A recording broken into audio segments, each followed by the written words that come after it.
Blessed be everybody. So we have a little bit of a minor change, but welcome to Black Magic Talk, episode 3. Our special guest, Sonia, was having a little bit of difficulties, so she will be with us next week. But we are going to talk about a very interesting subject since it just passed. Both religions had their feasts, I guess you could say. Actually, three religions if you count Passover. So we're going to talk today Ostara versus Easter. Okay. And Sonia will join us next week. Like I said, she was having a little bit of technical difficulties, but no problem, Sonia. We will talk about the old English ways next week. So blessed be. Welcome, Matt. It's so great to see you. Thank you so much. How How was was your weekend? your Oh, Easter? it was good. Of all the times in Southern California, it rained like crazy. So Oh, that it added a rained lot of here too, fun. and we're Did like it? what 3,000 miles away, and it rained here today. It was Wow. crazy.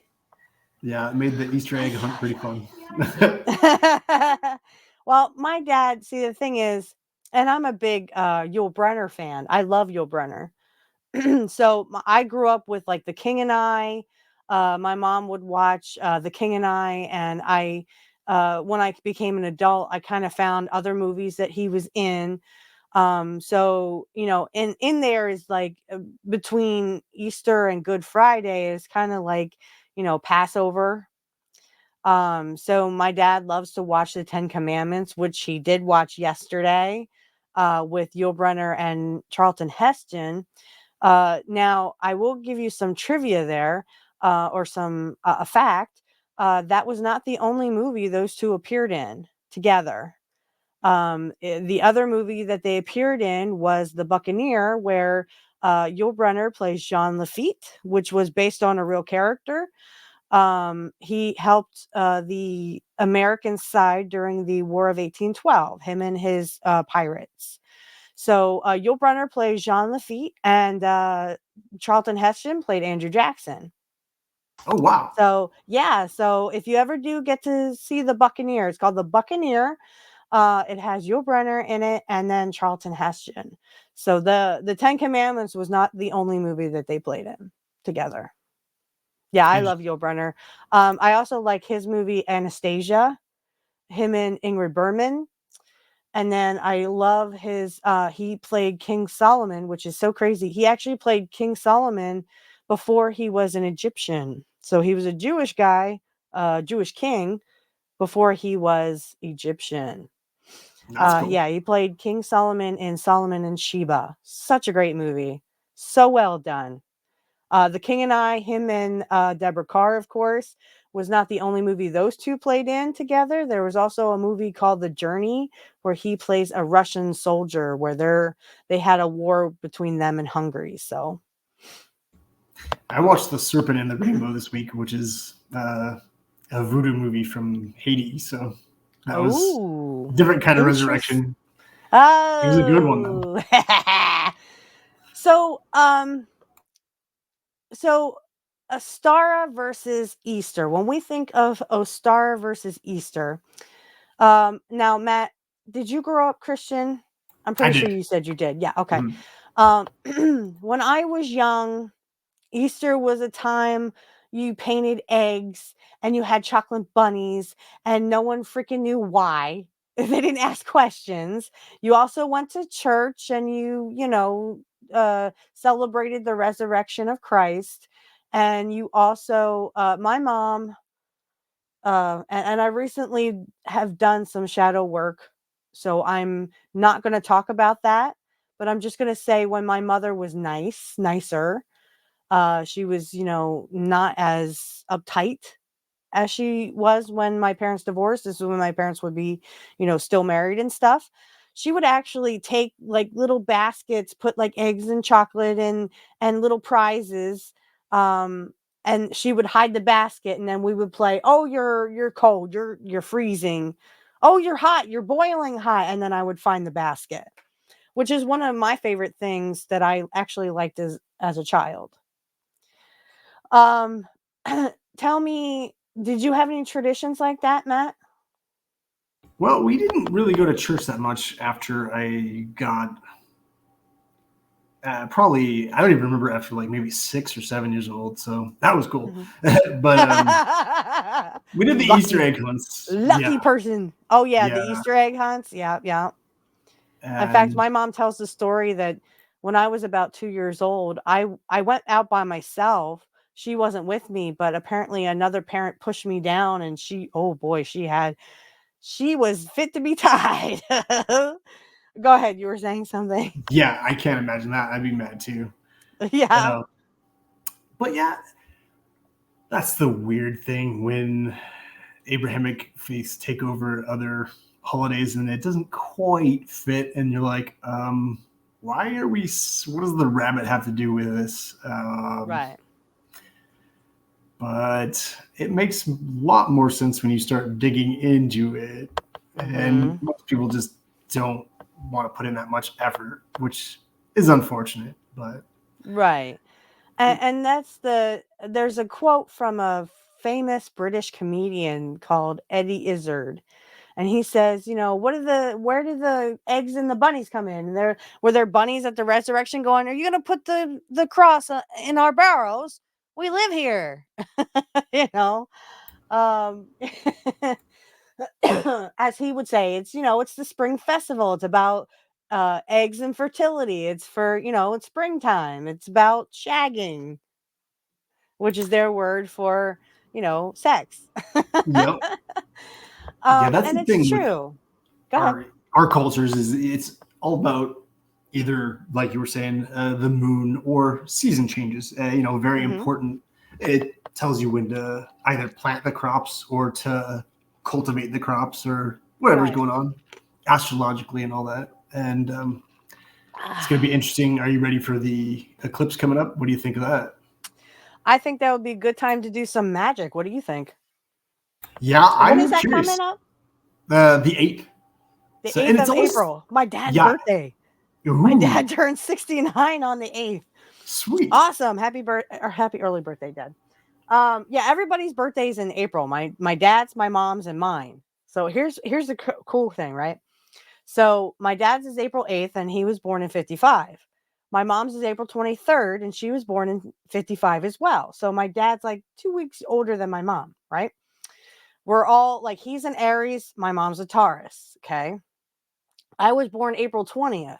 So right in the cusp of Aries and Taurus, and I came from an Aries and a Taurus. Like, That's so check how cool. cool that is. Yeah. I'll My be Bampa's the 39, but we 21st, don't. so Is it the 21st? my Bampa's, yep. Oh, wow. Yeah, my aunt's is the 19th. So everybody has birthdays in April except for my son and my brother, who's November. I So, like, blame they the were the odd rabbits. ones out. But I can say my son is a Scorpio, and it's like having a tiger by the tail. If you Oh, hold on and let him boy. go. You look at the scorpion straight, Of course, us bulls, we're very, when we get stubborn about something, we can be hard to handle, you know. I'm kind of both Aries and Taurus because I was born on that cusp right between. My man or my soulmate, he actually is an Aries. So he's an Aries. I'm a cusp Aries and Taurus, so that's why we mesh so well. That's cool. Um and it's so cool how all that came together and it just seemed like it was meant to be. Um anyway, April 8th. Are we talking new moon or are we still in the waning next week? I don't even know, to be honest with you. Um, That would be a good question to look up real fast. I have a moon Sweet. app, and you're gonna laugh, but I have this moon app so that I know Oh no, I'm when we're waning or when we're waxing. Okay, so next phase of the moon, a new moon is April 8th. Okay, so we're no on a new moon. That's what this says. I swear. awesome. I swear to you. Okay, so we are in a waning moon right now. Waning moons, if we could just briefly talk about the cycles of the moon. So, waning moon is good to do anything that you want to banish, either from yourself, your life. I'd like to take this time to banish, feelings negative feelings I might have. That's why we were kind of, my soulmate and I were kind of doing the shadow work.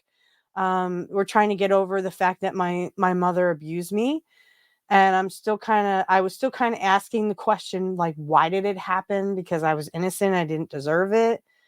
Um, and we kind of worked out to the point of, you know what? It doesn't matter why it happened. It happened. So let's, take a deep breath, and let's, focus in on more, what have we learned from it? So what we have learned from it is the fact that I was so very scared of my mother that that is why I did not tell anyone, and I guilted myself for many years. Why didn't you tell someone? Because I was deathly scared she beat the shit out of me. Sorry, she beat the crap out of me. Um, and that is why people don't speak up. Um, so I think that a lot of soul searching, but I've forgiven myself completely. It was not my fault. And just because I didn't speak up does not make me a bad person. So we want to banish those feelings of negativity, anything to, excuse me, anything in the waning moon that does not serve us. So when we do a full moon ritual, I know in Wicca, this is what we do. We kind of say, full moon goddess, please take all that will bring, service to my life. Sorry, my necklace is all out of alignment there. Uh, so bring everything that serves me into my life, kind of like when, excuse me, kind of like when a Christian will pray. So a Christian will pray to God and say, please bring in things into my life that I need to prosper and be a good Christian. Same thing here. Same thing in the Wicca ceremony, or the moon rituals, as we call them. We actually will ask for, goodness to come in, things that serve our life and serve our purpose, and then everything that does not serve us anymore or uh, has passed its time or past its need will just be banished away. Okay. So, and then when we bring the new moon, we just ask for more things that serve us to come in. So, Wicca is like that. I don't know. Is paganism like that, Matt? Sure, because I mean, even too much of a good thing could be bad. Everything in Oh, yeah. moderation, even Oh, yeah. moderation, and sometimes we Now, don't see it. okay.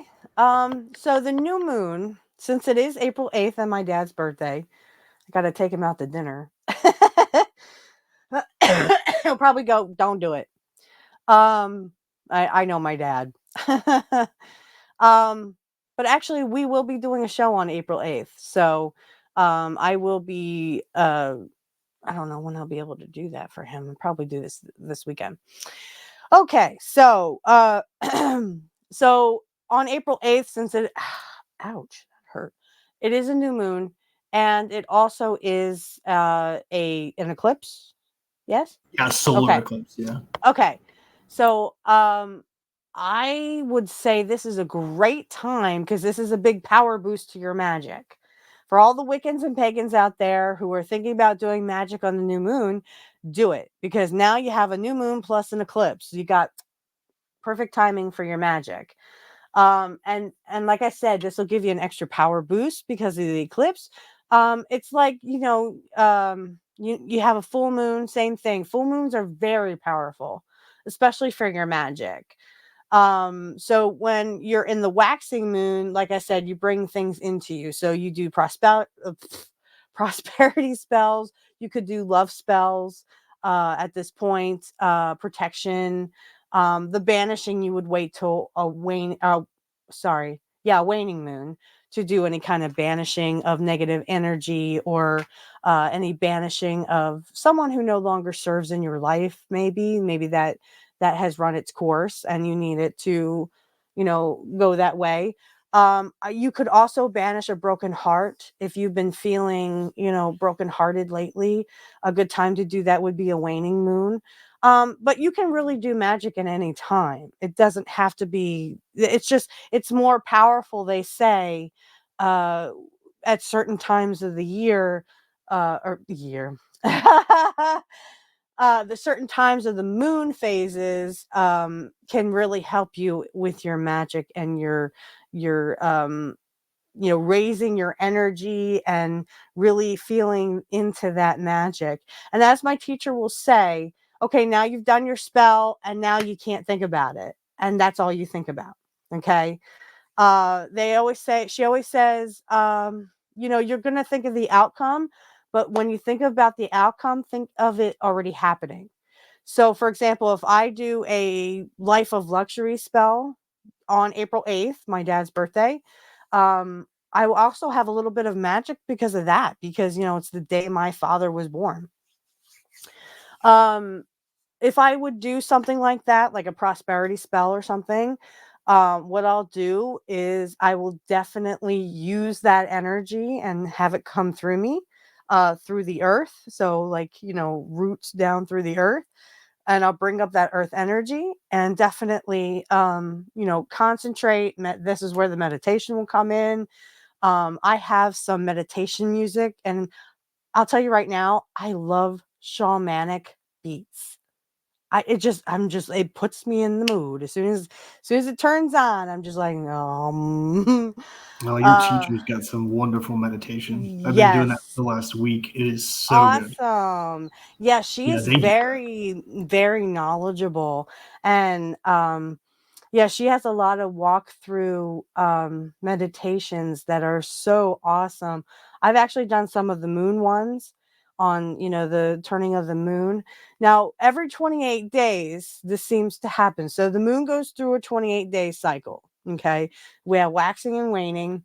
And then there's also planets. If you get into astrology and stuff, you can do it on a certain day. Like they say Friday is good for love spells. I think it's Saturday or Sunday is good for prosperity spells. So, do whatever kind of, puts you in the mood, whatever day you can do it.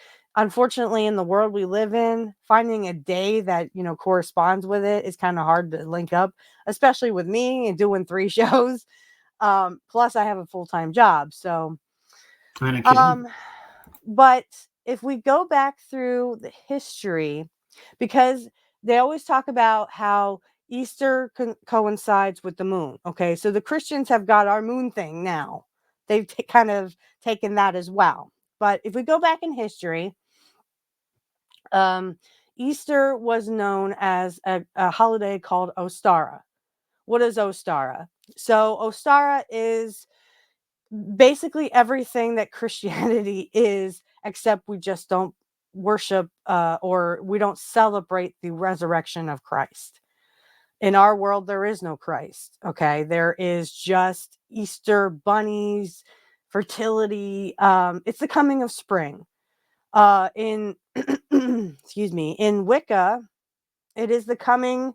The goddess has given birth at Yule. She'll give birth to the Oak King or the Holly King. The Holly King. It's opposite.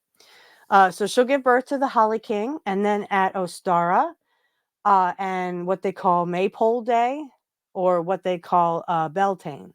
It's to the Christians, it's called Maypole Day, where you will dance around the pole basically in colored ribbon and stuff. It's called Beltane to us. So around Ostara and Beltane, this is the coming of spring. So the god and goddess mate. So the goddess becomes pregnant. This is to, again, we're celebrating fertility, the coming of children. We are celebrating the coming of spring. So a lot of breads and grains are given at this time. And you can do this for offerings to your god or goddess, depending on who you call to. This would be the Isis and Osiris side. So they will handle the Ostara stuff, because the Isis is the mother goddess. So, like, she's the mother of all other goddesses. Okay. And Osiris is her partner or her husband. Okay. And if you do a deep dive, which she does a deep dive into Osiris and Isis, and her history. So if you want to check out my teacher stuff, just do the link below. check out her thing on I think she does have it for free, but it was in like if you want to like you need a place to start on your Wiccan path, she offers that. You can do monthly payments or you can do a one-time payment. I did the, you know, uh many payments, monthly payments. And when she goes into the history of Isis, she tells the story of Isis and how Set was very jealous of Osiris. And to Osiris and Isis were soulmates. And so to split them apart, and because he wanted what Osiris had, he cut him up, like he sliced him apart. Okay. Um, there's even a weird story around Horus and how he was conceived. But I won't go into those details. That's a little too not G rated for the kiddies at home. But uh if you want to go to her website, like I said, just links down below. um she tells the story of Osiris and Isis. But basically what they do is when they had Horus, they had to have that fertility. So there had to be, love making. And of course, this is when this is the end of the winter and the coming of spring. So the flowers will come back, and the animals will mate and have their younglings, as we call them. I mean, I can't stop watching these little bunnies just, sucking on their. I'm like, oh, geez, that's so cute. Uh, We've been getting a lot in the yard. They are cute. yeah. Oh, we have bunnies around here. I think they're just like, celebrities. They're like, you can't do anything to me. And they literally they will have, 3 and 4 litters, of bunnies, and that's why they run around here. Though a lot of them have been captured by cats, like stray cats. That's what I So was gonna say. Yeah, our cat.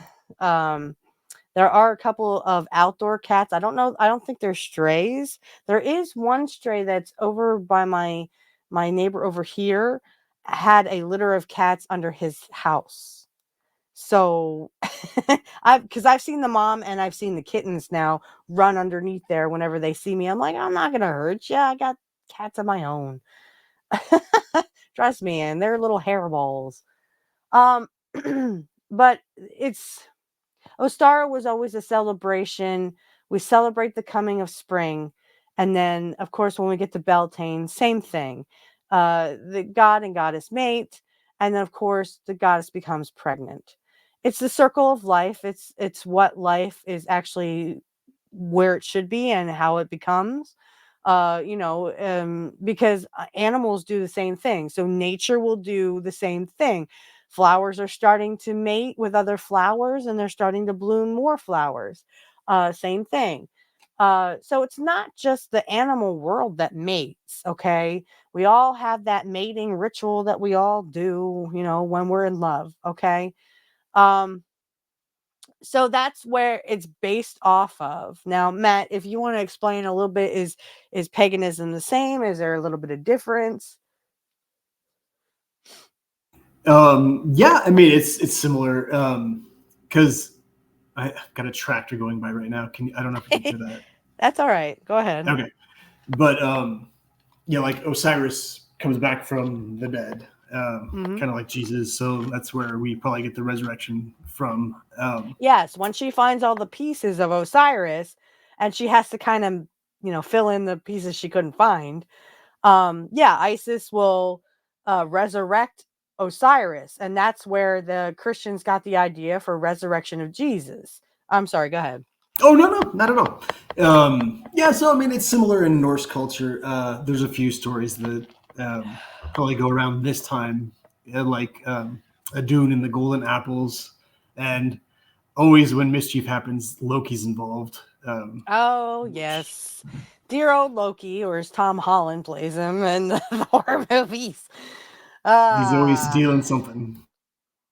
or getting in the middle of conflicts, which is But very similar to Ares, because even the god of war would be for war, right? So even in our time, since our country is at war, so Aries has something to do with that. And if you watch, I'm not saying Xena and Hercules are historical, okay? I'm just Love saying if those you shows. watch that, Aries was always on both sides. And that's how I kind of see the United States, kind of like we're the god of war playing both sides to our advantage. Does that make sense? Too much Go ahead. sense. Yeah. Too much sense, I know. Yeah, Ares was a troublemaker even in the Percy Jackson series of books, which I was reading with my Yep. son not too long ago. Yep. But I think it's part of human nature. I mean, every culture ever has always had war to, I mean, you fight over resources. And if we didn't have to, we would find something to fight over because I don't Mhm. know why, but Look at what we're unfortunately. doing here. We're fighting over social issues that don't matter. They don't matter because people don't have what they need. So, when the rich want to keep people separated or the poor separated, look at what they're doing at the border. They're bringing in all these people, keeping wages low so that we fight amongst ourselves so the rich can keep going to the bank. And raising the And price on everything right, inflation is through the roof. It's like $10 for a gallon of milk, for a which bag is of just chips or it's freaking crazy. I literally went to the grocery store this weekend and it was $185. And and we you don't get that much. yeah, we did not really A get that ham was much. $120 for a ham. Wow. I didn't even ask my dad how much the ham was that he served. Um, and that's the other thing. The food around this time for Ostara versus Easter. Easter, they like to have a ham. It's kind of the same way, a lot of hams, a lot of grainy stuff. So like mashed potatoes and filling and that's what we had. I know because I cooked the filling myself and it was delish. Um Uh, but it's all that grain food that we have and that we should be making ourselves. Um, I was just listening to Jimmy Dore and he was saying how butter is better for you than margarine. Okay. And I looked at my dad and I said, "Don't you wish we really could go to the Amish and get our own butter? Because they actually churn their own butter, which is actually better for our bodies to digest instead of digesting all this crap that they put in margarine or put in all of our food now. I mean, basically. Yeah, it's terrible. Um, so having natural things around the house, if you can, like my teacher says, if you can have your own garden and grow your own vegetables or your own fruit, uh, that's great for you and the environment too, because you're also giving back to the environment. So again, it's all nature based. Ostar is very nature based. And that you see a very, even when we're talking now, you see a lot of similarities between Ostara and Easter. Okay. Like I said, the only major difference, and this is because the Christians back in the day told early pagans, you will convert or we will kill you, basically. We will delete you. Um, and so they put a story about their savior Jesus, which is pretty much a similar story to Horus and several other gods that us pagans and Wiccans will look at and say, well, that's just like so and so. But if we just take Horus for a second, he was born of a virgin mother because Osiris was in pieces. And technically, she had to do the dirty work with his dinghy, uh, which was not attached to his physical body, okay, or his god body or whatever. So, and that's a nicer version than what I've heard. Um, so Horus was born like that, and then if you actually watch the movie Religulous, which I used to, I don't anymore because I don't really follow Bill Maher anymore. But he said that he was very much Horus was very much against the rich and more for poor people. And he had 12 disciples. So you can see a lot of gods and goddesses that were actually similar. There's another movie I watched where a guy was like, Dionysus had the same story, Horus had the same story as Jesus. Freya and Freyr, And there's 12 gods in Norse culture. yeah, Freya and Freyr are the Lord and Lady. yeah, Freya is the loaf maker, bread. right, So it's right. interesting. So it's very interesting, right? It's very interesting in the very similarities between Christians and pagan or pagan things. For example, the eggs and the chocolate bunnies. Again, it's to symbolize fertility. Okay, fertility, the coming of spring, the coming of flowers. As they say, April showers bring May flowers. Okay, that was also an early pagan philosophy that if we treat nature right, then we're going to get prosperity out of that. So if we treat everything right, we're going to get, good things happening for us. Um, so Easter, on the other hand, like I said, and there's a lot of historians now that have come forward and said that Easter and Christmas should be flipped because they believe that Jesus was actually born in Easter times, um, and then he actually was resurrected or died more towards the Christmas time. Um, uh, Yeah, and like Christmas, that was originally based on a Persian god named Mithra, who is incredibly right, popular in Persia or ancient Iran and Rome too. It was one of the right. most popular ones. Right, right, right. And it coincided with Yule. So Yule is a pagan holiday or a Wiccan holiday, and is a celebration of winter. So we bring in a tree, we decorate it. That was all pagan beforehand. So most of what you think of at Christmas time was mostly pagan beforehand. So the bringing in the tree, the celebration, the decoration of the tree, the Yuletime log, the mistletoe, decorations and stuff. It's just, Santa just kind of came along and they made that little myth. Oh, by the way, a guy named Santa Claus comes in your house. um, and that was actually based on, they said, a Nicholas, um, but there was no such person.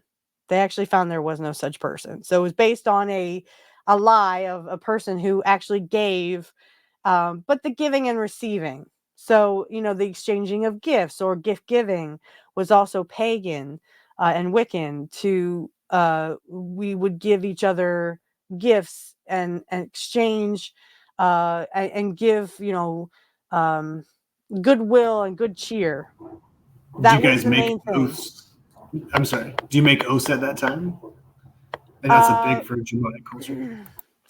at Yule time, it's more like the Holly King will die, or the Holly King will die, but be the Oak King will be reborn from the goddess. Okay, and I don't know if we do oaths, but we do like Yule tide giving. So like a Yule ritual we will do. And it's more like we are giving back to nature and we're giving back to the god and goddess for stepping into our rituals. Uh, we will also have um not ham, but I think it probably is ham that you will give as an offering for Hecate. I give her honey because she likes honey and she likes eggs. So around this time, eggs are great, and you can even decorate them if you want to, for Ostara. They are definitely a good thing to give an offering to your god or goddess, depending on who you give to. To decorate your altar, you can also have painted eggs. Excuse me. I have painted eggs. I loved doing that as a kid. Of course, that was, yes, see. I like doing that as a kid. My son and I just don't do it because I'm just like, ugh. To me, it seems like I'm selling out almost. And I know I'm not. Well, Excuse yeah, me. they've I know I'm not commercialized it selling so out. much. Yeah, and see, they've done that with Samhain. I think a lot, because there's a lot of Christians that won't celebrate Samhain because they call it the Satan's birthday. Let's first of all, there's no Satan, okay? And don't take the fun out of Samhain just because your preacher told you so. You know what I'm saying? Um, Halloween was so commercialized that yes, they took the fun out of it. They literally called it an evil day when it wasn't. Um, in the Christian times, it was All Saints Eve or All Hallows Eve, which was just based on the giving of not candy, but they would do the bobbing for apples. So it was like you would have pumpkin, not pumpkin pie, but you would have like a pumpkin, something to do with pumpkins, pumpkins. You would carve them into jack-o'-lanterns, and really, um, it's kind of like Samhain is what I would compare the Day of the Dead that the Mexico has, where you honor your ancestors. That's basically what Samhain was based off of. And really, you would put food out on your doorstep so that passing spirits could have something to eat on their way, on their journey to the afterlife. Okay. So there's a lot of things that go into Halloween where it's not commercialized. It was actually based on what they would call the Day of the Dead, where they put an extra chair up to the table to honor your ancestors.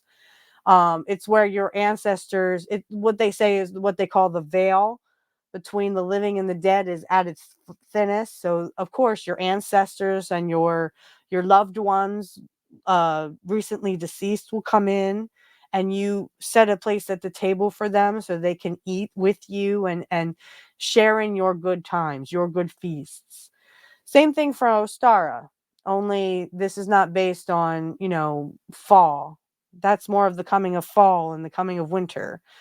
This is the coming of spring and then, of course, the summer. So I would think that, um, and of course, the recent thing, I'll only talk about it briefly because it upset me for like a second. The other holiday that just happened to fall on the 31st, it had already been there, and now here comes along and here's Easter on the same day, and some Christians on X were getting uptight about it, and I just said, look, you have a Catholic president who literally took away certain things and made us bow to this pretend god, okay? When your Bible is full of it. So, uh, unless he says, I'm going to give Easter back to the Wiccans and pagans, which he should because it was ours first, I don't think you should get uptight about this. It just kind of happened. You guys base Easter on the coming of the moon. So really, if you think about it, not only did they kind of take some of the Wiccan traditions or pagan traditions, but they also took the moon phases. So our moon phases have something to do with, when Easter happens.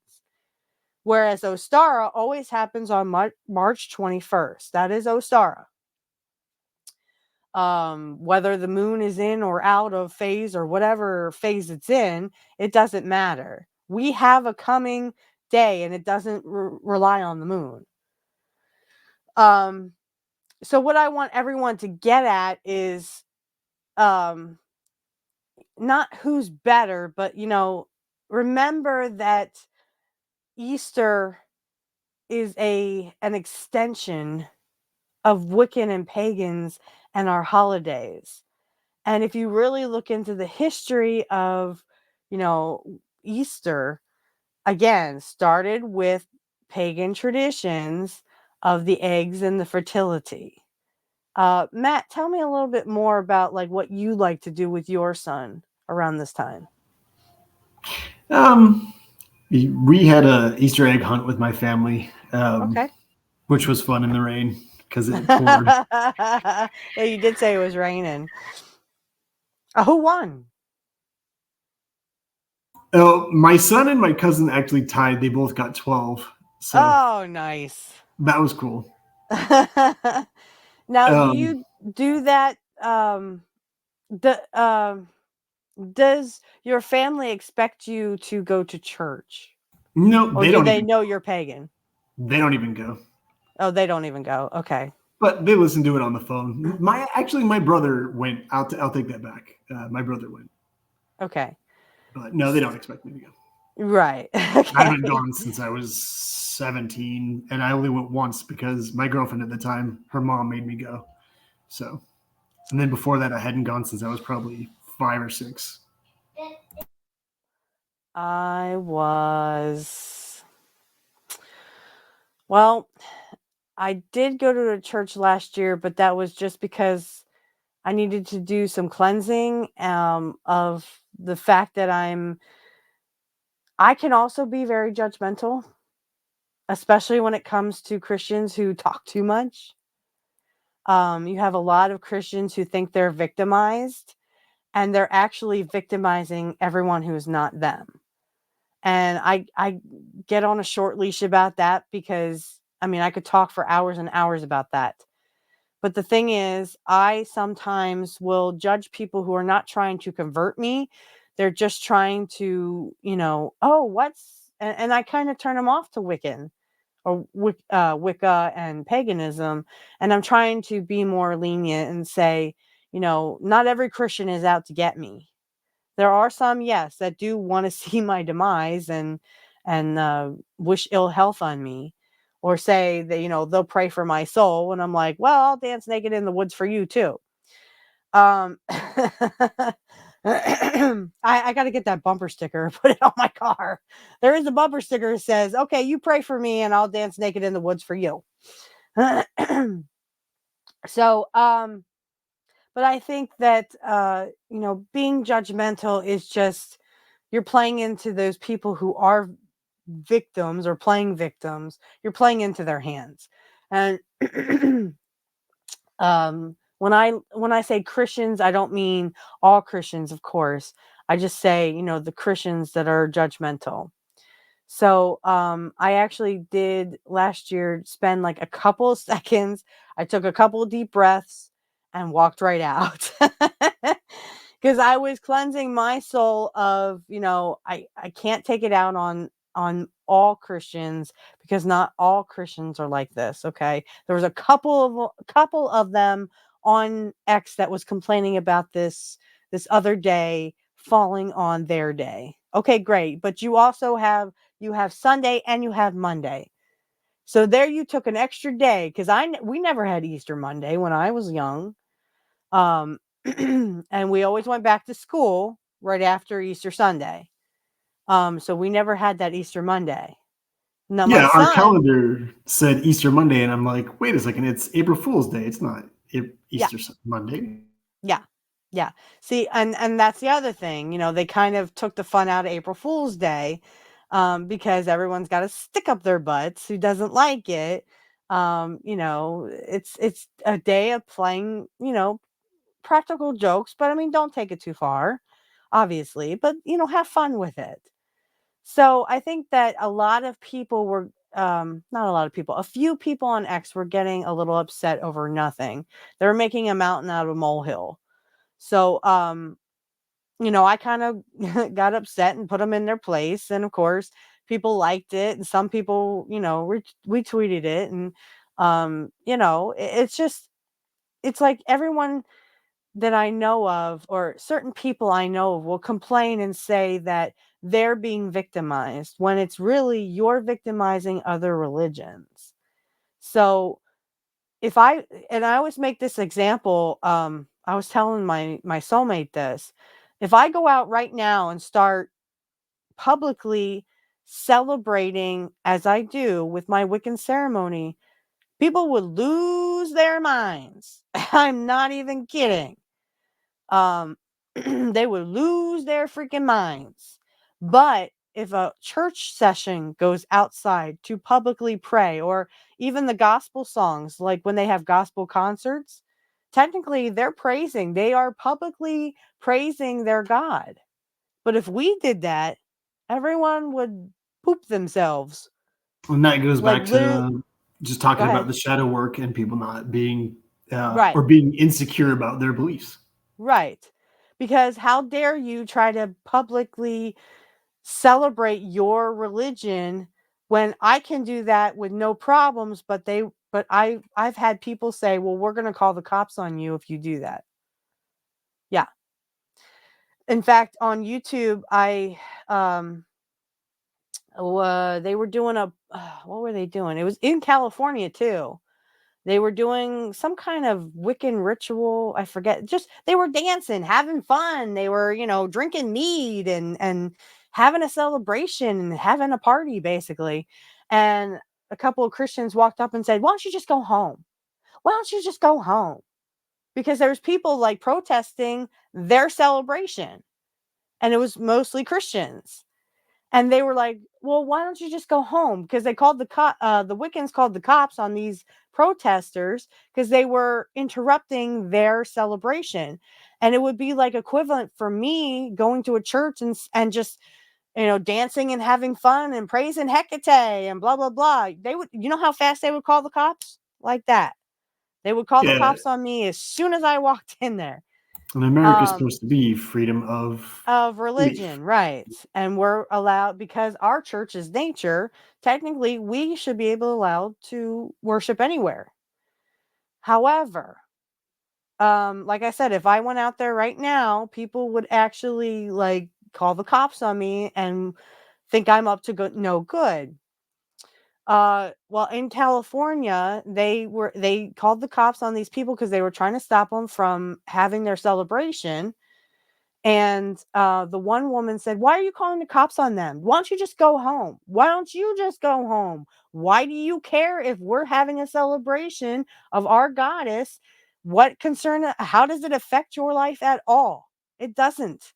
You just want to put your 2 cents in, and it's not. It doesn't belong there."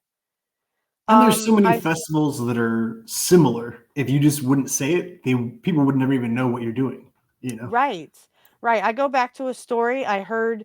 There was I don't think it's there anymore, but in Lidditz, there was um a store that was they were Christians from Canada, but they sold Wiccan and pagan things. And incense and statues, and it was beautiful crystals and everything. I went there a lot. Got to know the owner. She was very, very sweet.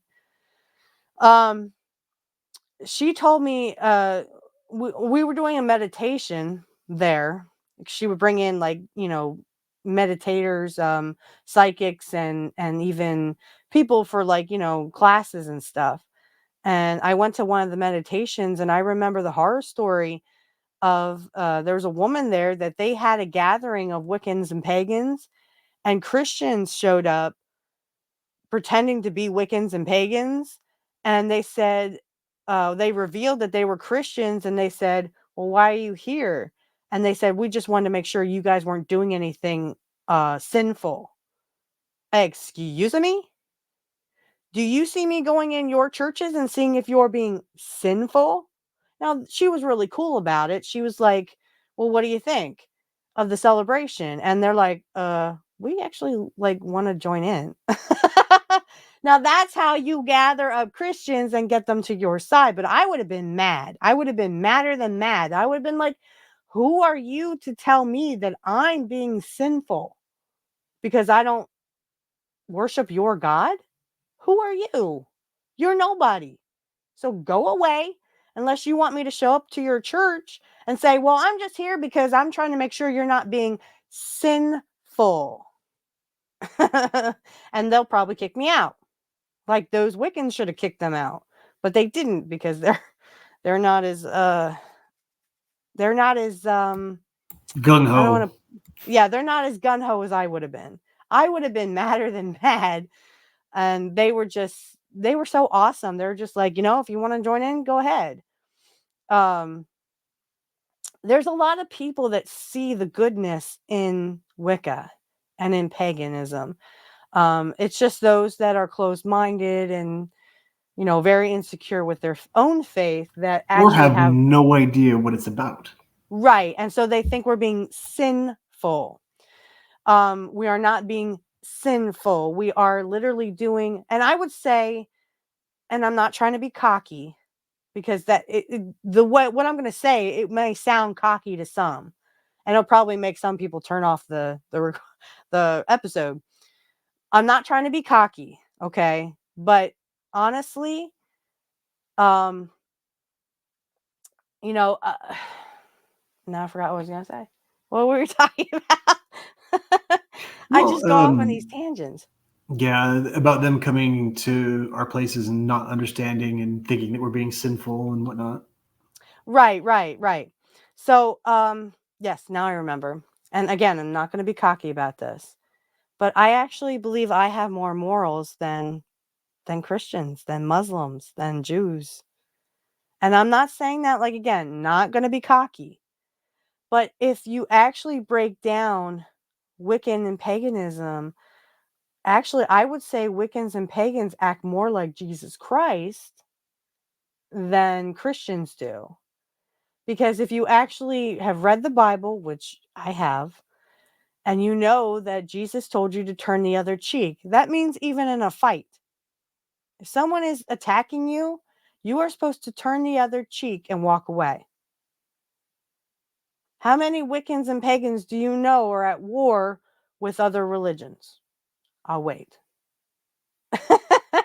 The answer is none. I don't know any pagans or Wiccans that are at war. I certainly am not. I don't condone what they do over there. I don't condone what the United States does. Of course, I have no power and no say. Because And you can't, I am the poor. yeah, and you can't tell me that worse things don't happen at bars and raves and Burning Man festivals and stuff like that. Way beyond. Ours is They, re- like they a really don't shot. burn men, do they? Not that I know of, but Okay. I, the Wicker Man movie might beg to differ, but it's a Well, good I movie. mean, if you and yeah, there were people in the day that you revered. So the druids, you didn't mess with them, or bad things happened to you.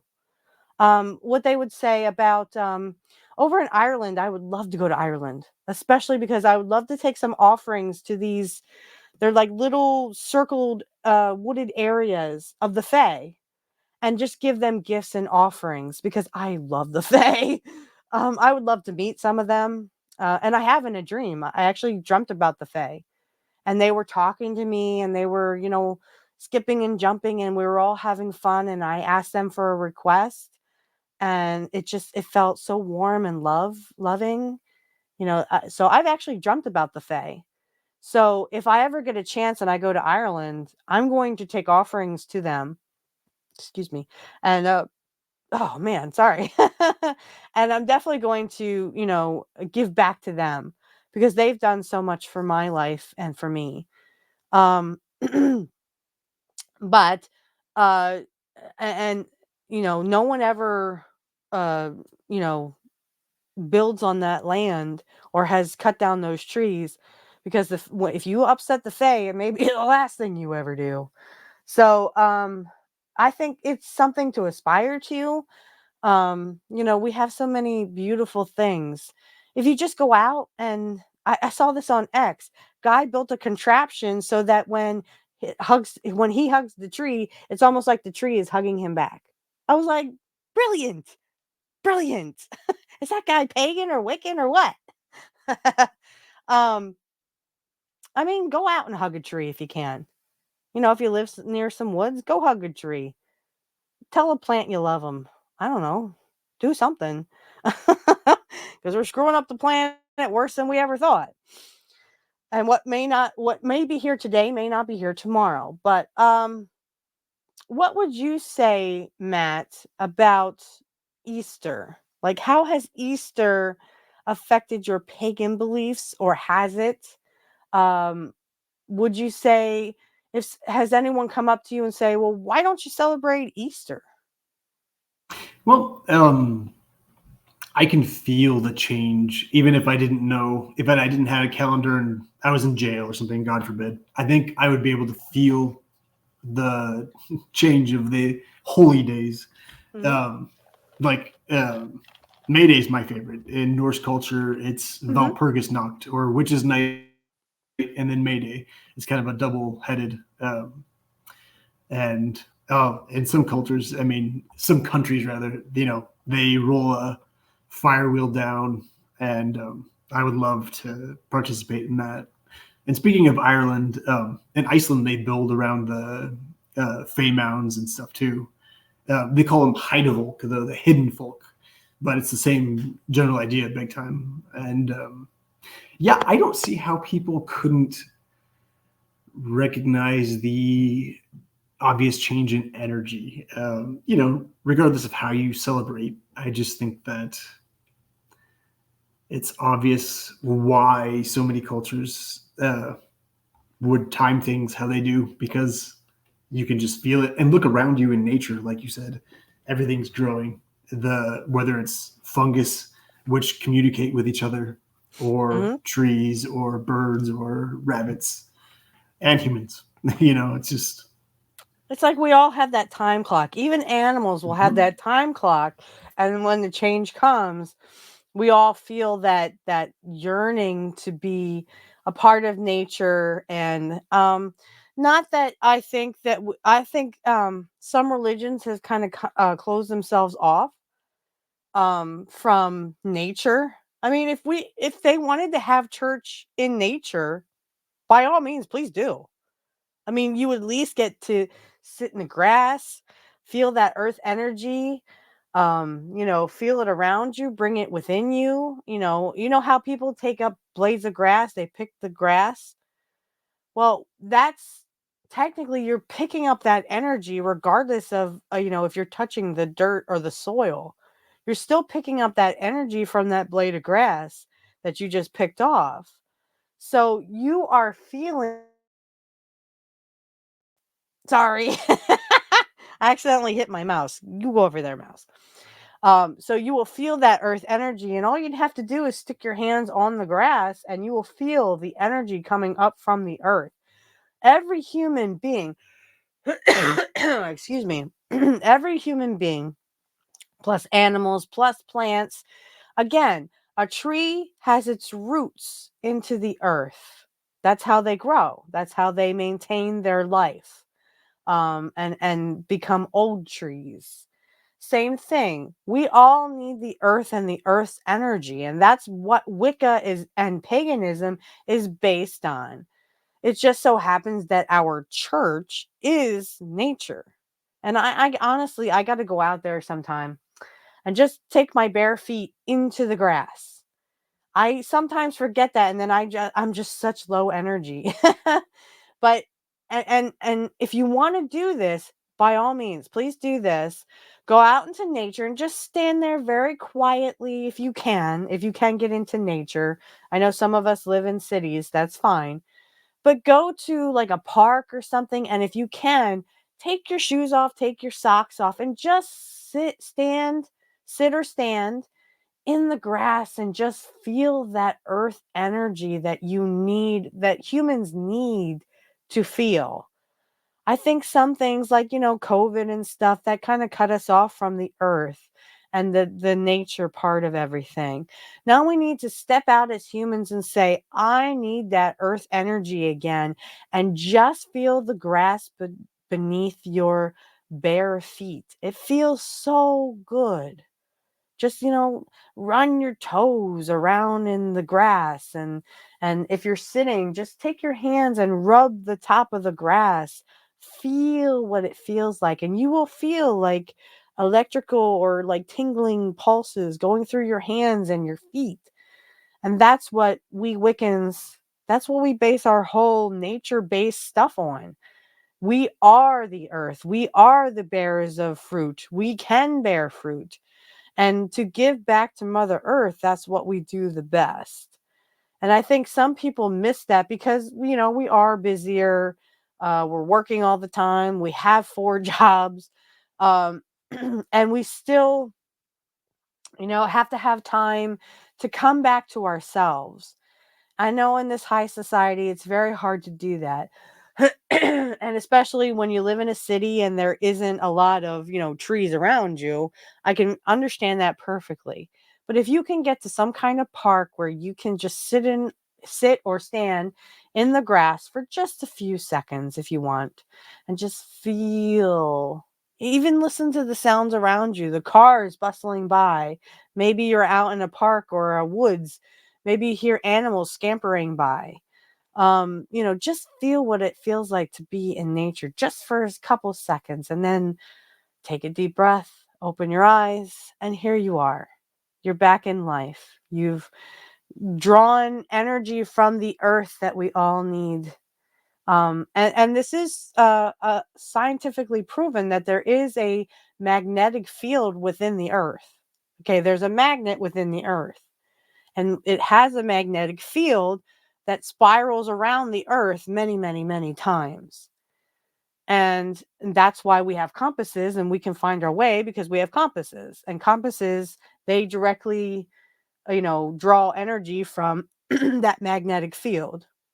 Yeah, dogs will So, even align themselves to use the restroom. yep, yep, exactly, exactly. So, when it comes to Easter, I get why some people will make it about one thing because they are trying to convert that other person or trying to make them believe this is how it should be. Historically, if we actually go back and there was a person, so there's some people that say there was a person named Jesus, but he was not a magician, okay, or what we would call a magician. So Jesus did miracles. Okay. Well, what are miracles? Miracles are a form of magic. So technically, if you want to be technical about it, he was a magician or a sorcerer or a witch. Okay. Or a wizard, if you will. Whatever you want to be called. I don't care if you call yourself a male witch or a wizard. My soulmate likes to be called a wizard. And not like Chris Jericho. um, so I think that the Chris Jericho thing was he calls himself the Wizard, and he's not. He's not a wizard. Um, so I think people get the wrong idea about that. They like to say, well, and another thing is, if you go into the historical records, if there was a person, and I've seen all kinds of historical documents and historical programs, they said that if Jesus were, and they had a, a animation of him, what he would look like, he definitely was not white. Okay. Yeah, there's Just lots the, of jokes about that on the internet. Like, that's the yeah, just miracle. How did he look that, like that? yes. That was done by Europeans because Europeans at the time didn't like any other races. Um, They wanted to be able to Unfortunately, relate more, yeah, probably. right, right, right, right, right. So, and really, if you read the Bible, it always says the sojourner. Well, what's a sojourner? It's an immigrant. So be nice to the sojourner, bring them into your house, treat them like your family. So I think a lot of people, especially even me at the time, I was like, we don't need a border wall, at the time. But now I see with the game that's being played, and I'm like, no, we definitely need a border wall. We need something. Um, but that's for another show. So if you, like I said, if you go into the history of, Jesus himself, what he taught was kindness.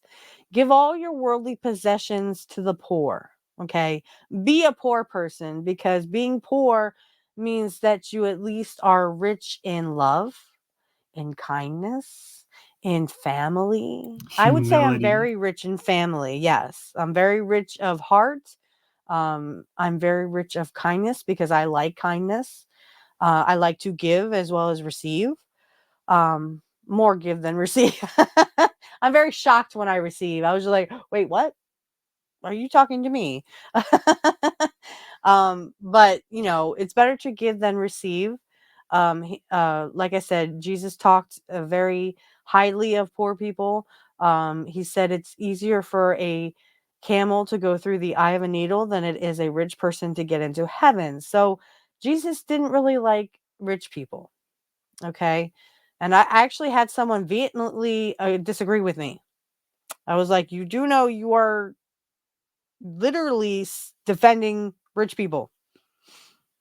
But again, this was like, give all your worldly possessions away, because even if you don't believe in God or Jesus or anybody, Allah or whatever, even if you don't believe, you still can't take your money with you.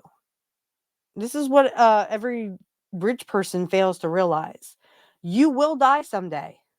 You will pass on. Um, and whether your kids get the estate or whatever, you have no more say on what happens with your wealth or your estate. You will not have to worry about any of that. And whether you believe in heaven and hell, or you believe in the Summerlands, or I just like to say Tartarus, because it was in Xena and Hercules, but it was their version of hell. Okay. The Summerlands, or the Elysian Fields, is what I like to call it. But honestly, Wiccans believe in reincarnation. So we believe you're reincarnated several times. And once you become a perfect spirit and you've learned everything you needed to learn here on earth, you will be with the god and goddess for the rest of your time. Uh, Maybe that's true, maybe it's not. Okay, but it's a lot closer than, oh, you just go to heaven or you just go to hell. And the going to hell part gets bigger and bigger and bigger and bigger if you don't are not in the image of, why you should be. You should be a good person, but you should also praise God. You should praise Jesus and Virgin Mary, who really stuck to her story. She really stuck to her story. Um, I told that to someone, and the person I told it to just started laughing. Um, so I mean, in the grand scheme of things, I think we should all take a lesson, and I can't believe I'm going to say this, but we should all take a lesson from Jesus. Okay, even if I don't believe in him, I consider him a male witch, because he technically was. We should all take a lesson from him in the kindness, the forgiveness, the giving instead of receiving. So the giving part of yourself. And you don't have to do that around Christmas time. You can do that anytime, especially if you're rich. That's huge in Germanic culture. The seventh rune Gabo is a gift for a gift, and you can feel it's a palpable feeling when somebody gives you a gift and you didn't give them something. Oh God, no, I feel guilty. I didn't give them something, because there's an exchange of energy and friendship. Um, that's another thing with like Yuletide. You have to think about not having heaters during winter. It is a scary time for that reason. Like Samhain, or in Norse culture, it's winter nights, when they led the cows to slaughter, because not for any horrible sacrifice, but to eat, and because the old ones wouldn't survive the winter, and there was only so much room in the barn. So that's what it was about in Norse culture. And it is scary because, again, imagine trying to live through somewhere like Norway with no heater. Well, I wouldn't want to have to do that. That would be pretty scary. And yeah, giving does feel good because you're making a bond with someone, you know, and that's something that I don't understand about rich people at all. Like in the Mazdan culture of Zoroastrianism, it's known in the West. It's huge that if you become rich, it is your absolute duty to give back to people, to give back to your community. And it makes you feel good. It improves your energy, your soul, whatever you want to call it. And yeah, I think a lot of people do miss that point. And that is a great point about Jesus that gets easily overlooked. And people instead focus on the fear and the shame of going to hell if you don't believe in what I believe, because they just want to be right and stroke their ego instead of actually getting to the core of the lesson. And I think that's sad. And I think that also comes back to, our relationship with money. Okay. So we see how the rich live, and we're like, oh, I wish I had that. You know, my dad and I were talking about the Ten Commandments because the Ten Commandments movie is about the Ten Commandments. And I agree with George Carlin. A lot of those Ten Commandments are, you'd have to be subhuman to do that. Okay. So, first of all, selling things wouldn't work because you can't covet thy neighbor's ox. So, if your neighbor has something and you want it, well, I mean, you're sinning. So, you're going against the Ten Commandments. But again, you'd have to kill pretty much, or you'd have to delete everybody in the whole world because you are coveting what they want, what they have. Okay. So I agree with George Carlin that there really should be only be three: don't lie, don't steal, and don't delete people. Excuse me. The whole you know, thou shalt not cover thy neighbor's wife. How many men in America would they be deleting here? Let's be honest upon honest, okay? How many men in America have coveted thy neighbor's wife? And without You envy and greed, we wouldn't be alive because we wouldn't want anything. We wouldn't reproduce. We would just right. all die in Right. one generation. We wouldn't want to live. Many of us, including myself, don't like living in poverty, okay? We don't even want to think about that, okay?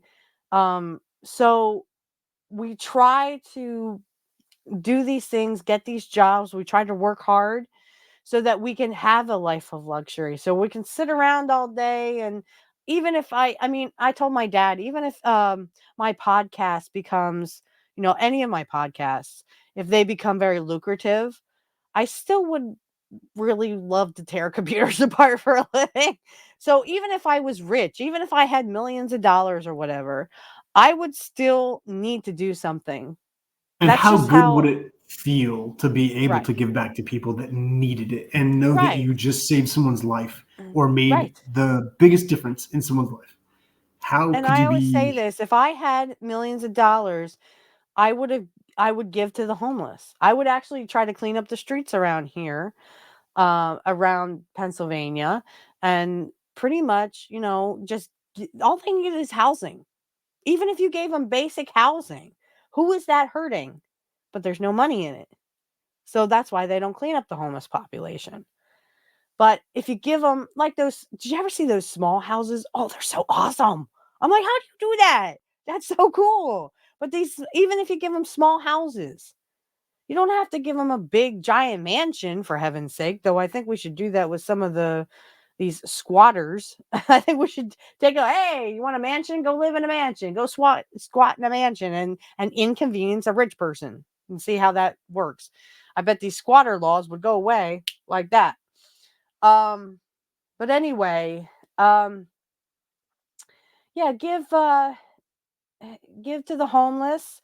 I really wish I could have helped people in Lahaina and Maui, but I don't have a pot to piss in really. But if I could, I would help them, rebuild. I would try to give them as much money as possible because they got $700 and that was it. Basically, that's get off the land so the rich can have it. That's what I believe happened in Maui and Lahaina. Me But too. if I could have, I would have flown there. I would have gotten those supplies to them, and I would have just said, you know what? I bought all these supplies. Please take them. They are free. If you need this, if you need that, they were doing that, but it was locally based. It was locally sourced. And I felt so bad. I wish I could have done something for them. Unfortunately, like I said, I'm just as poor as they were. Yeah, most people And can't. yeah. So, that's what I see doing with that. I don't really see me keeping it. And yeah, I'd like a house, I'd like a house.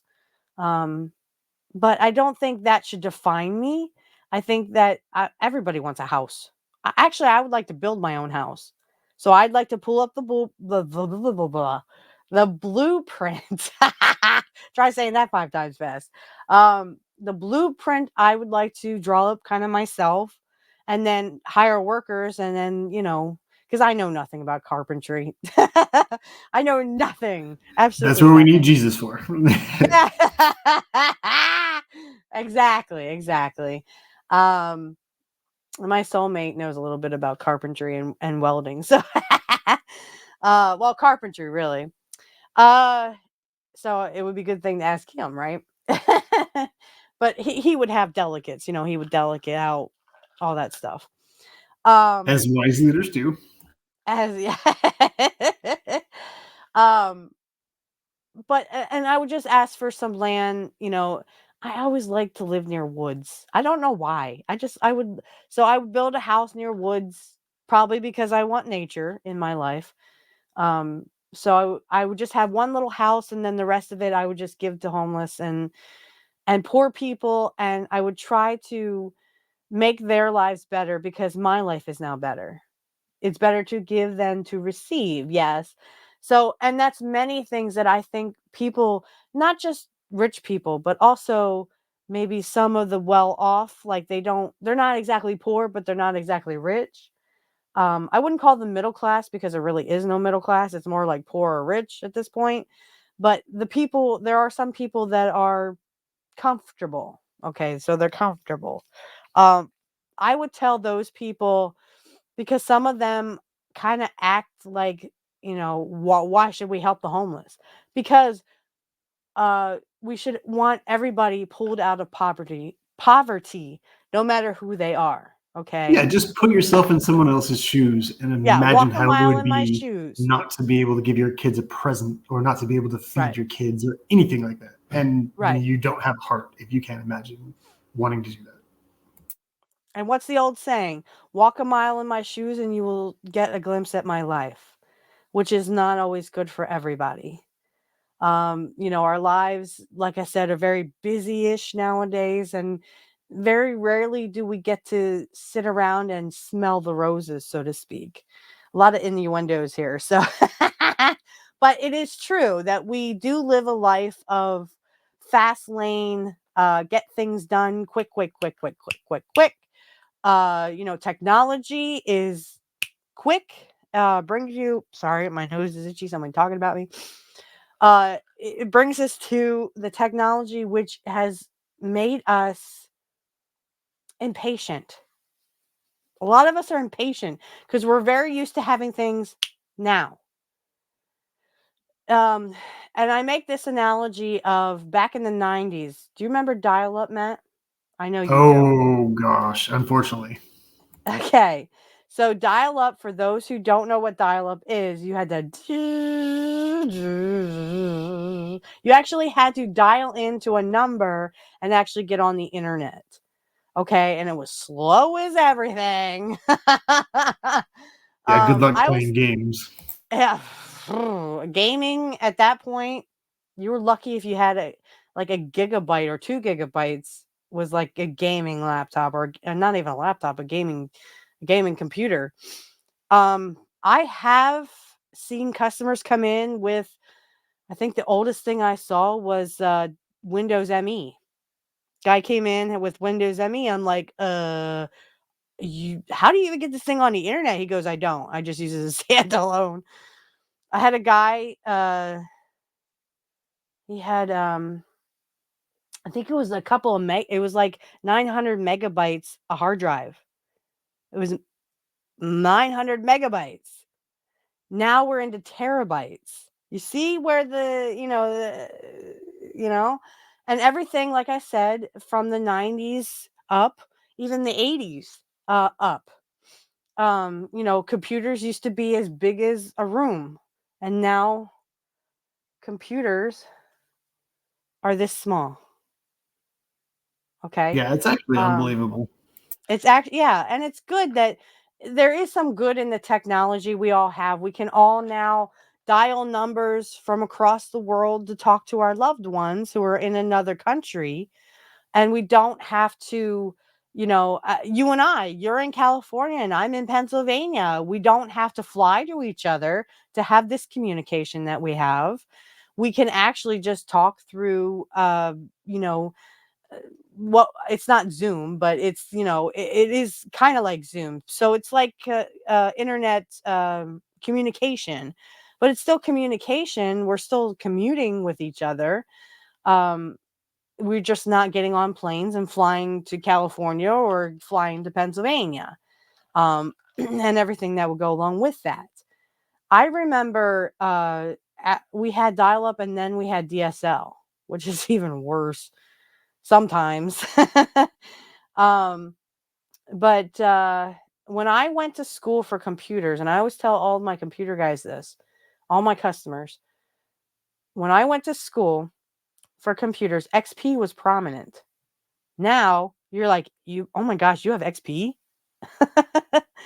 Like I said, I had one gentleman brought in two laptops. Both had 1 gigabyte of RAM. Now they could go up to 4, which is good. They were like 25 some years old. But the maximum that this motherboard could take was 4. Now I got them on 4 gigabytes of RAM and on Windows 10, smooth as silk. Even for an older computer, that's really unheard of.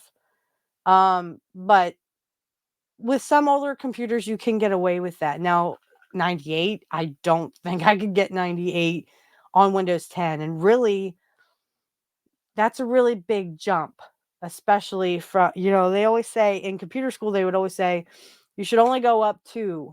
So, like 1, 2 hops. So, you could get away with it on XP. I don't think I could bring in 98 and get it to Windows 10 because you're talking like, I don't even think those motherboards would take maybe 1 gigabyte. And you need at least, I would say, 1 or 2 to get on Windows 10. So, I mean, stuff that I grew up with is now just ancient and old. My first laptop was $900 and it only had 934 megabytes of RAM. This computer has 16 gigs of RAM and it's on Windows 11. Now I upgraded it myself. It started with 12, it has 16. So, but I also upgraded it myself. It has an SSD hard drive, which if you have a mechanical hard drive, they go out. They're not so good. I mean, they're good. Oh, they're okay. But like mechanicals have like a record player, they have a head that writes data to the little metal circle that's in. If you ever take a mechanical hard drive apart, it's a circle, a disc, and then it has like a little head that writes data. Well, that head, like a record player head, can go out when it gets old. So that's why I say, and you will lose your data if you don't take care of that. SSDs are more reliable. They, unless you got it like a bad batch, they really don't crash as much. So, but that was unheard of back then. What's a mechanical? What's that? You know. Oh Um, gosh, I started playing Atari when I was a kid, and now you can go online and play movies and do anything with a mm-hmm. Mm-hmm. PlayStation. I only have PlayStation 3, but it works for me. I I don't don't have want to any wait for the load PlayStation. time. Yeah, I really wish I had a PlayStation because I love Kingdom Hearts. those games are awesome. Oh my god. I could never beat Ursula when she was big, like when she, would get big. I could beat her the first time, I could never beat her a second time. I'm Um not sure I got that far, but it was fun. oh, I love Halloween Town. I did actually beat her one time. And then I got to Halloween Town and then unfortunately my ex took his PlayStation back. So, but it's whatever. I can always, get one when I'm ready. I just have kind of been beating around the bush. Um, and I also, as a computer game, I play Sims 3 and 4. So, like, I make a family with me and my soulmate. And then the last one I had was we had 6 kids. And they had to like grow up for us to have more. So, like, it's like, crap. That's But no, funny. I love Sims 3 and Sims 4, and especially because you could play as vampires. You just had to Yes, like I've seen that. avoid, yeah, you had to avoid the sunlight. Like my soulmate's character had a job during the day, so like when you see him come in, he's like burning. I'm like, oh crap, Get in the house, get in the house, get in the house. um, but I learned like a little cheat. So I would cheat and give my characters like $1 million or a million simoleons or something. And then like they were just like home people. My kids went to school, but they don't turn into vampires until like they grow up. So like they eat regular food, but don't become vampires till they grow up. um, but anyway, those are fun games that I mean, it went from Sim City. I used to play Sim City. I actually had to play Sim City. It was in a computer class I had to take in 7th grade, and we played Sim City, and you had to act like a mayor, and you had to build your city. Um, I I actually really love did. SimCity.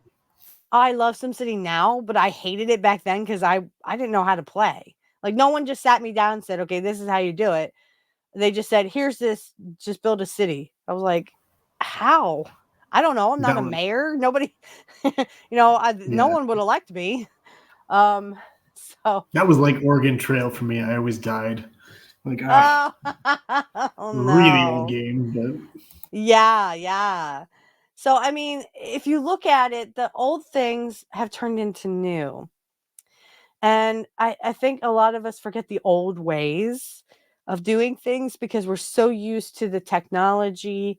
Um, and that's not a bad thing. You can implement technology into the ritual. In fact, I will have my ritual, and then when I give offerings, I will play a little music, like off my phone or something. Um, yeah, my excuse dad's me. got an app that he can point at plants, and it'll tell him what kind of plant it is and how to take care of it. Yeah, yeah. See, there's so many great apps out there, especially for Wiccans and pagans, that if you can join some kind of coven, even if it's over, online and stuff, and you meet through Zoom or whatever, that's great. That actually will help you. Um, it's just that you can't get caught up in all the technology and the hype, and Social media. sometimes social media, yeah. So I find myself sometimes I have to disconnect from X, even though there's things I want to get on there. I see stuff about, my favorite wrestler all the time, or I'll see something like I've been really collecting pictures for Halloween. I love these pictures that they do, and the pumpkins and the haunted houses and the weird looking trees. I love that stuff. So, and because I love Samhain anyway, it's my favorite holiday. I collect that stuff. I collect Halloween stuff. In fact, my don't know if you can see that. There's I'll turn this off. Can you see this right here? Yes, I can. This Looks like a skull, possibly. It is a skull. It's a light. There's a certain company that makes skulls out of lights. Like they make skull lights, and there's like creepy lanterns and stuff, just all made from not real skulls, but fake ones. So Darn. yeah, they went to the local graveyard and dug a bunch of people up. No, no, no, no. These are all fake. I have, and you're gonna laugh, but I've always had a fascination with skulls. And that stems from Stone Cold Steve Austin, because he would have skulls on his shirts. And I had a shirt that no one liked because it creeped them out, but I liked it because it was awesome. It said Stone Cold here, and then on the back it had a rattlesnake going through a skull. Now I was able to find one fake skull with a rattlesnake going through it, and it's my favorite thing in the world. I won't show it because it's over across the room. I'm looking right at it, but it was so cool. I bought it immediately off of Amazon. Um, and I've gotten other skulls through the years. The one skull I have over here, I will. I think next time, if after Sonia's episode, the next episode, I think I'm gonna show my skulls off because I have several that I've gotten from Amazon. I have one skull. I'm looking at it right now that I got from the Renaissance Fair. There's a Renaissance Fair here in Lidditz, or excuse me, Mannheim. The Mannheim PA, Ren Fair. I've been there so many times. I love that place. And there's a Wiccan store. in there where they sell only Wiccan things like crystals, wands. They do sell skulls. They sell pretty much everything you can think of, even like little brooms. I'm sure they make them themselves. But we are going past our time here, but I think, yeah, after Sonia, I think I would definitely show, and I have some uh statues. I want to show my statues because I have some fraternity statues. It was to help when I had my ex and I were having trouble conceiving, and we had had a miscarriage. Ooh, I don't see it. Do you have a light? It's Oh, pan. I it's can only show the top half. Pan. Only the top Yes. half. Yes, because as everyone knows, Pan was taken and misconstrued as Bossafet, who was a demonic creature. And so that's who they considered was Satan. Okay. Yeah. That's awesome though. I love that. Thank you. Um yeah, I want to show because I have a statue of Aphrodite and I have several of Hecate. I have several of Isis. I have one of Osiris. I can actually show that. Let me move my broom out of the way. Ooh. Ooh, that was a crystal. I'll grab it later. This is my statue of Osiris. Lovely. It was off of Amazon. I just saw it real fast because he goes with Isis. Now, I do have several statues I've collected over the years of Isis. Um, so I will show those not next time, but the time after that. Oh, here's a crystal I have. All my crystals are on my altar, so I lean more towards labradorite. Very good for psychic abilities, which I do have. Um, and I am working on the others, so I'm very clair clairsentient a little bit. I'm more clairaudient. I can hear. Yes, yes, I can hear spirits and stuff. Um, so labyrinth, I do have clear quartz. I also have Lazar something. Lazarine something. It's something like that. I will definitely show all my crystals in a couple of weeks. I also like angel light because angel light helps with telepathy, so mental telepathy. It also helps with astral projection. Um, it also helps with, in fact, they say use your non dominant hand. So I've been holding angel light in my hand and I did astral project. The only thing I can't do, like my ex, many moons ago, he could astral project at will. I unfortunately don't have that ability yet, but I'm working on it. So I do have some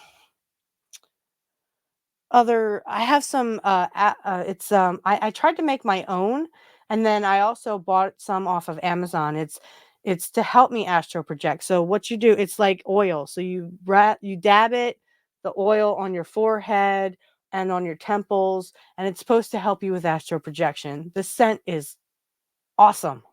Okay, and I totally recommend it. I do also have a candle that they infuse that will help with astral projection, except I don't really like to burn candles because my our smoke detectors are so freaking they're like lightweights. At the first hint of like my incense, and they're like beep beep beep. I'm like, it's just incense. Shush. Oh, that's awful. I love incense. We were talking about that today on Kit's show on the um this morning. We were talking about our favorite incense. Someone said patchouli. I said I really like sage or white sage because I have both. I have not smelt or I've not taken the scent of white sweetgrass, but I would like to, or sweetgrass. It's braided actually. I love it. I've seen many witches use that, and you can use that. Um, what's the other thing? Oh, I have money drawing incense. It smells like Irish Spring. I kid you not. My dad used to buy Irish Spring soap. And I lit that incense one day and I'm like, who brought in that Irish Spring? I'm like, did my That's dad fun. buy Irish Spring and spray it in my room or something? That was male soap, it was based on male bodies and stuff. And I'm just like, what the world? Smells like the Irish in here. Like goat milk soap nowadays. Right? Oh my gosh. So I hope we actually did talk a little bit about Ostara versus Easter. And just to wrap up, I think that a lot of people have missed the forest for the trees. And what I mean by that is I think a lot of people are as soon as they're called into question, they go into defense mode. So, oh, you don't believe in Easter, so you must be evil. No. There's a lot of similarities between Ostara and Easter, and there's lots of reasons why. Okay. So the main reason is Christians wanted to convert early pagans. Okay. And those that they didn't convert, they deleted. So someone had made the oh, I know. Someone had made a comment about uh yes, on Kit's show, he was showing a woman who said she was Jewish, but she was also Muslim. I said, well, that's like trying to be a Catholic witch. I don't know why you would put the two together because Catholics, technically, in the uh, 14th and 15th centuries, spent pretty much those centuries burning witches. So I'm not sure why you would put them together, you know? But whatever, it's your path. You have to walk it. I'm just saying, Catholics and witches, I don't know if you want to combine them because Catholics will never talk to you. They'll think you're evil because you do witchcraft, and witches will just think you're like, why are you even listening to Catholics? I mean, okay, whatever. I would think witches would be more accepting. It's just like when it gets into the whole, oh, let's burn the witches. No, no, no, no, no, no, no, no. Um, and in Incense, the please. Incense. incense, yes. In the words of Samantha uh, Stevens, they stopped burning us years ago. So I think when we come together and see the similarities, I think that's where we can find that common ground to help each other out of our problems or out of poverty or out of these judgmental uh, ways that we've always been treated on how to treat each other. And Because let's it's make so easy to find differences. yes, But if you would look for the similarities, it would bring people together. it would bring us together. And then we could have that harmony that Christians and pagans and Wiccans and Jews and Muslims always had amongst us. We just, I think people have spent so much time separating us that we failed to see what we all have in common. And the fact is, and this is why I sort of don't understand the Jehovah's Witnesses. Though I see where they're coming from when it comes to holidays, they don't celebrate holidays. And I know because uh, I had a friend who was a Jehovah's Witness. Um, they didn't celebrate holidays because the pagans, the Christians who were not Jehovah's Witnesses, had taken many of the traditions from the pagans.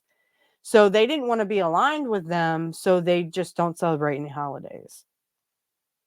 Understandable, but I mean, you're further dividing it from the fact that your Christian values, even if you don't celebrate those holidays, a lot of your Christian values came from the pagans and the Wiccans. So you still have pagan origins, you just don't want to see them. You want to be separated from them. And which is fine. If that's the path you choose, that's fine. Everyone has to live their own path and has to go down their own road. But let's come together with our similarities and sing Kumbaya, my goddess, or whatever, and sing together. Raise our voices high, and we bring we bring each other and we build each other up instead of separating us and keeping us at, each other's throats because, oh, well, my religion is better. My God is better. No, my God is better. My goddess is better. Listen, guys, nobody's God is better than anybody else's. It's just that, unfortunately, the US government has decided that, I think someone had gotten mad on Fox News about a college was celebrating all holidays and Wicca. And Fox News, they were like, oh, they have all these holidays. No, we have 8. You guys have way more holidays and you take more and more of the calendar. They have Christmas in July for crying out loud. You have 2 Christmases. You only need one. And you literally take more and more of the calendar because now they play Christmas music before Halloween. It's not even Halloween yet, and they're playing Santa Claus came up on my roof and knocked down my chimney or something, whatever. And Whatever that's only okay Christmas with songs. Nightmare Before Christmas. Right. They start playing all that stuff way before Christmas. Now, you guys would celebrate Christmas and it's a parade, the Macy's Day Parade, usually in November for Thanksgiving. That's what you would do. Watch the parade, and then you'd watch Wrestling Survivor Series. No, I'm kidding. Um, you would in my household. No. So you would have that tradition that at the end of the parade, who would come? Santa Claus would go, and he would, be the last of the procession. So then that's when the official holiday would start. But now, you take more and more of the holidays, and it's like, okay, enough is enough. Like I said, Easter Sunday, you have Easter Sunday. Now you have Easter Monday. Well, you can't keep taking more of the calendar and saying, oh, well, we're oppressed. We're not allowed to have our religion. Nah, bull. But we come together and we celebrate other things. So they left out the fact that there's also Passover in there. They also have Good Friday, too. They have Good Friday, they have Easter Sunday, and now Easter Monday. You're taking more of the calendar and saying you're the one who's being the victim. You can't be. And don't get uptight when other people say, well, all right, just let the Wiccans do whatever they want or the pagans do whatever they want. Our society was based on the fact that we all came from different religious backgrounds. Okay, this is what our founding fathers, in fact, our founding fathers were all Quakers, which is a form of Christianity. But if anyone knows this, and some may not, Thomas Jefferson didn't believe in the whole hooky-maroo of Jesus and his miracles. Okay, so he took out all of Jesus's miracles and made a new book of just Jesus of Nazareth, who was literally just a human being like him, like you, like me. We're just humans. Um, and it's not because he was evil or he had demons in, you know, directing him or whatever. It's because he knew that we are all human and the Hokamaroo was literally just Hokamaroo. Technically, he was a male witch. And he didn't want that in there. He didn't want the magic in there. Because in the end, Thomas Jefferson wanted Jesus to be human. We are all human. That is what we need to come down, as the Christians say. We need to have a come to Jesus movement. Blah, blah, blah, blah, blah. A come to Jesus movement, so to speak. Come to Allah or come to whatever. Come to Hecate. We need to Odin. have that moment. Odin. We need to have those moments of come to whoever we feel, and we need to see our similarities and come together. I will, as Jimmy Dore says, which I think Carl Jung said this, I will, no, who said this? Malcolm X. I'm not sure. Either Malcolm X or um, no, it was Frederick Douglass. It was Frederick Douglass. Frederick Douglass said, "I will join with anyone to do good and no one to do evil." That's what we need to do. We need to come together and do good, no evil. And I'm surprised, honestly, that no gremlins have showed up, but you watch now, they will. Now they're um, invited. but I think, I mean, I have to go to the bathroom. I'm sorry, I need to visit the ladies' room. But it's been so wonderful to talk. I'm sorry that Sonia couldn't be with us this week, but it was our it was my fault. I should have given the I didn't give the thing, and I didn't know she was on a Mac. So she was having technical difficulties, but we will get her next week on my dad's birthday. Also, what I would like to do with her is, if she doesn't mind, I would like to do the new moon ritual that I kind of have. Now, you guys can, put in the name of your God.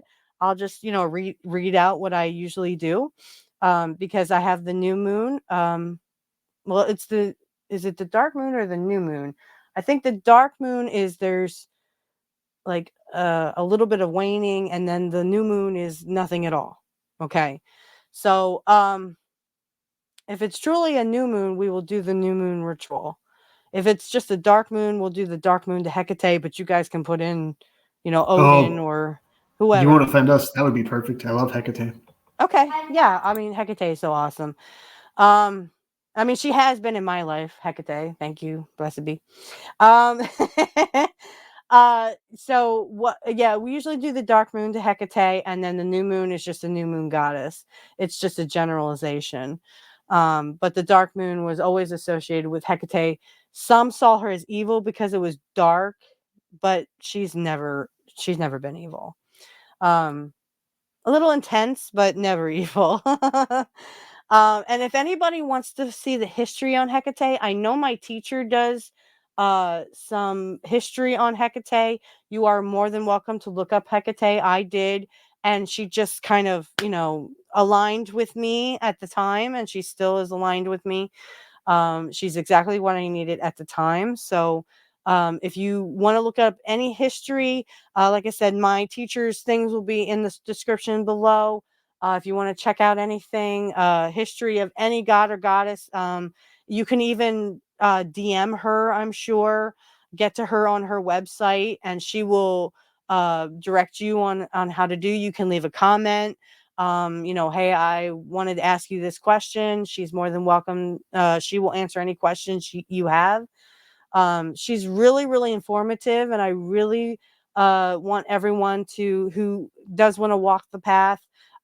She's a good place to get started. So again, her links will be in the description. And then next week we will have Sonia Smith from the old England, merry old England. I can't do the accent, sorry.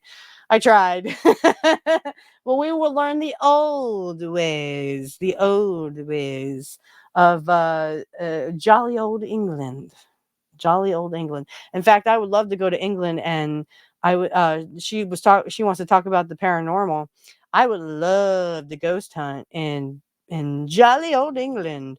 I would love to ghost hunt, especially the Tower of London. There's a vest hold of ghosts for you.